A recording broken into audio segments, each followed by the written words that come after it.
સુરત નવી સિવિલ હોસ્પિટલમાં ચાંદીપુરા વાયરસના મામલે તંત્ર એલર્ટ થયું છે। હોસ્પિટલમાં 30 બેડની તૈયારી સાથે 15 ડોક્ટરની ટીમ 24 કલાક તૈનાત રહેશે।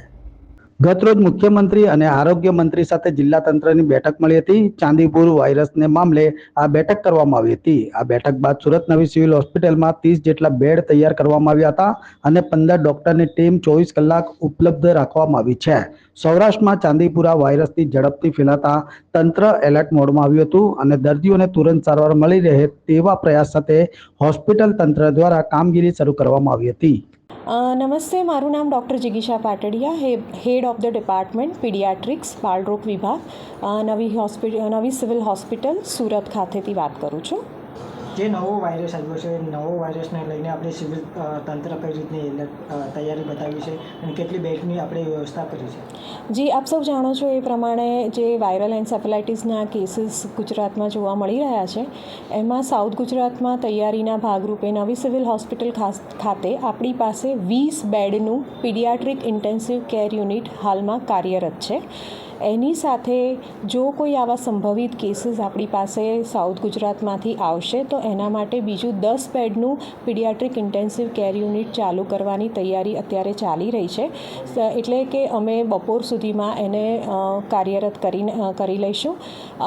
ઇન્ટેન્સિવ કેર યુનિટમાં પેશન્ટ્સને માટે જરૂરી વેન્ટિલેટર્સ, દવાઓ, હોસ્પિટલ માટેનો ડૉક્ટરનો staff, nursing staff, support staff, life saving medicines અને બીજી તમામ સુવિધાઓ ઉપલબ્ધ હશે। કેટલા ડૉક્ટરો એમાં કાર્યરત રહેશે? હાજી, અમારી એક ઇમરજન્સી ટીમ 24/7 ઓન ડ્યુટી રહે છે। એની સાથે પીડિયાટ્રિક ઇન્ટેન્સિવ કેર યુનિટનો ડેડિકેટ 6 થી 7 ડૉક્ટરોનો સ્ટાફ 24/7 ઇન્ટેન્સિવ કેર યુનિટમાં હાજર રહે છે। આ વાયરસ કેટલો ગંભીર ગણાય છે? આ વાયરસની શરૂઆત સામાન્ય લક્ષણોથી થાય છે, જેમ કે બાળકને ઝાડા ઉલટી થવા, તાવ આવવો, અને એ પછી જો બાળકને યોગ્ય સારવાર અને ટ્રીટમેન્ટ આપવામાં નથી આવતી તો આ બાળક બહુ ઓછા સમયમાં બાળકને તાવ વધી જાય છે, ઝાડા ઉલટી વધી જાય છે, અને આ વાયરસનો ચેપ મગજ સુધી પહોંચતા મગજ પર સોજો આવતા ખેંચ આવવાની શક્યતા અથવા તો બેભાન થઈ જવાની શક્યતા રહેલી હોય છે। સો આ વસ્તુને ધ્યાનમાં રાખીને બાળકને કોઈ પણ આવા સિમ્ટમ્સ દેખાય, એટલે કે લક્ષણો દેખાય તો તરત જ નજીકના ડૉક્ટરનો સંપર્ક કરો। ડૉક્ટરની પાસે નિદાન કરાવીને યોગ્ય સારવાર કરો। સારવાર પછી પણ જો આપના બાળકને સંતોષકારક ફેરફાર નથી દેખાતો પરિસ્થિતિમાં તો તમે નજીકની ડિસ્ટ્રિક્ટ હોસ્પિટલ અથવા મેડિકલ કોલેજના ડૉક્ટરનો તરત જ સંપર્ક કરો। અને જો ડૉક્ટર તમને ત્યાં દાખલ થવાની સલાહ આપે છે તો મહેરબાની કરી દાખલ થઈ બાળકના યોગ્ય નિદાન અને સારવાર આગળ વધી શકે એ માટે જરૂરી પગલાં લેવા માટે ડૉક્ટરનો સંપર્ક કરી અને એમને સહાય કરો। તકેદારી કઈ રીતની રાખવી જોઈએ? આપ સૌ જાણો છો એ પ્રમાણે આ જે વાયરસ જે અત્યારે આપણે જે ચર્ચા કરી રહ્યા છીએ એ મુખ્યત્વે સેન્ડ ફ્લાયથી ફેલાય છે। સેન્ડ ફ્લાય એ મુખ્યત્વે કાચા મકાનોની તિરાડોમાં રહેતી હોય છે। વરસાદની સિઝનમાં કે કોઈ કારણસર જ્યારે આ સેન્ડ ફ્લાય બહાર આવે છે અને કરડે છે, એમાંથી આ વાયરસ ફેલાવાની શક્યતા છે।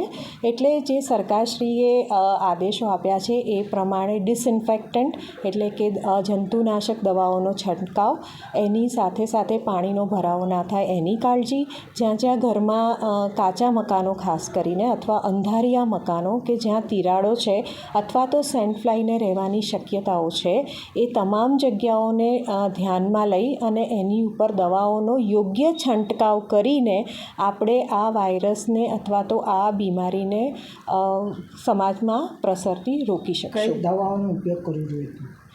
સરકારશ્રીએ જુદી જુદી જંતુનાશક દવાઓના ઓલરેડી કલેક્ટરશ્રીને, DDO શ્રીને અને તમામ જિલ્લા પંચાયતને એના આદેશો આપી દીધા છે। એ પ્રમાણે સર્વેલન્સની કામગીરી અત્યારે એમના લેવલ ઉપર ચાલુ હશે। દવાઓના છંટકાવની કામગીરી જે તે જગ્યાએ ગ્રામ્ય કક્ષાએ અને જિલ્લા કક્ષાએ એની કાર્યવાહી હાથ ધરવામાં આવી રહી છે। કઈ ઉંમરના બાળકોને લાગી શકે? આ સામાન્ય રીતે નાના નાના બાળકોને એટલે કે 9 વર્ષથી માંડી અને 13થી 14 વર્ષના બાળકોમાં આ વસ્તુ જોવામાં અત્યારે હાલ પૂરતા લક્ષણો આ નાના બાળકોમાં જોવા આવી રહ્યા છે અને એના માટે અમે એવી સલાહ આપીએ છીએ કે સૌથી પહેલાં પાણીનો ભરાવો અટકાવો. તમને કોઈ આવી સંભવિત તિરાડોવાળી જગ્યા લાગતી હોય કે એવી સંભવિત જગ્યા લાગતી હોય તો મહેરબાની કરીને તમારી આજુબાજુ એને શોધો. બીજું કે બાળકો નાના છે, રમવાના, બહાર આવીને રમવાના છે, એ લોકો એમની પ્રવૃત્તિ કરવાના છે, તો સૌથી સારામાં સારું છે એમને આખી બાયના કપડાં પહેરાવો, જેમ કે ફૂલ સ્લીવ્સના કપડાં અને નીચે પેન્ટ પહેરાવો.